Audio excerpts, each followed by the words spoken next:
വളരുന്നുണ്ടോ എന്ന് ഇടയ്ക്ക് നോക്കിക്കോളൂ. മഴ പെയ്തിട്ടുള്ളപ്പോൾ വെള്ളം ഒഴിച്ചില്ലെങ്കിൽ കുഴപ്പമില്ല. മഴയില്ലാത്തപ്പോൾ ചെടി വാടി വെക്കുന്നുണ്ടെങ്കിൽ വെള്ളം ഒഴിക്കണം. ആ ചെടി സംരക്ഷിക്കപ്പെടുന്നത് ഉറപ്പ് വരുത്തണം. അത് നമുക്ക് ഈ പ്രകടിപ്പിക്കാനുള്ള അവസരം കൂടിയായിട്ട് മാറണം. അതാണ് ഈ ചെടിയുമായിട്ട് നമ്മൾ കാണുക. നമുക്കറിയാവുന്ന പോലെ ഈ ചെടിയിൽ നിന്നാണ് നമുക്ക് നല്ല ഓക്സിജൻ ലഭിക്കാനുള്ള സൗകര്യം ഉണ്ടാകുന്നത് അല്ലേ.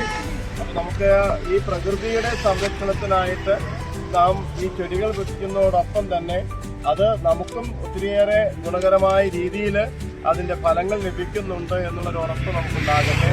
അപ്പം നിങ്ങൾ പഠനത്തോടൊപ്പം തന്നെ നിങ്ങളുടെ ഭൗതിക മേഖലയിലുള്ള വളർച്ചയോടൊപ്പം തന്നെ പ്രകൃതിയോട് ഇണങ്ങിച്ചേർന്ന് ജീവിക്കാനായിട്ടുള്ള സന്തോഷവും നിങ്ങൾക്കുണ്ടാകണം. നമ്മൾ പറയുന്നത് പോലെ പ്ലാസ്റ്റിക് മാലിന്യങ്ങൾ വലിച്ചെറിയുന്നത് നമ്മൾ ഒഴിവാക്കണം. അതുപോലെ നമ്മുടെ വീടിലെ ജൈവ മാലിന്യങ്ങൾ കൃത്യമായിട്ട് അത് സംരക്ഷിക്കപ്പെടാൻ അല്ലെങ്കിൽ അത് ഉപയോഗിക്കാനായിട്ട് കൃത്യമായ രീതിയിൽ സംസ്കരിക്കാനുള്ള സംവിധാനം ഉണ്ടാകണം.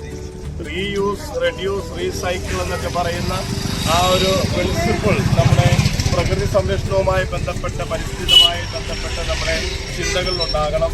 അപ്പം അതിന് സഹായകരമാകാവുന്ന രീതിയിൽ ഈ ഒരു ജസ്റ്റർ, ഒരു സിമ്പിൾ ജസ്റ്ററാണിത്. അത് നിങ്ങളെ സഹായിക്കട്ടെ എന്ന് പ്രത്യേകമായിട്ട് ആശംസിക്കുന്നു. ഇതിന് നേതൃത്വം കൊടുത്ത സെന്റ് ജോൺസ് പബ്ലിക് സ്കൂളിന്റെ മാനേജ്മെന്റിനും അതിന്റെ അധ്യാപകർക്കും അതുമായി ബന്ധപ്പെട്ട് പ്രവർത്തിക്കുന്ന PTA-ക്കും നിങ്ങൾക്കെല്ലാവർക്കും ഈ ദിനത്തിന്റെ ആശംസകളും അഭിനന്ദനങ്ങളും.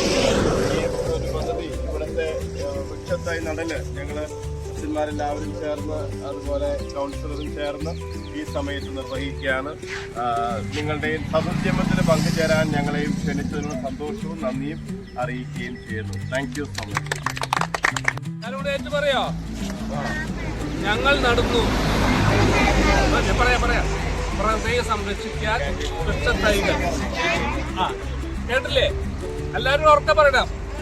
ഞങ്ങൾ നടുന്നു പ്രകൃതിയെ സംരക്ഷിക്കാൻ ചെടിത്തൈകൾ.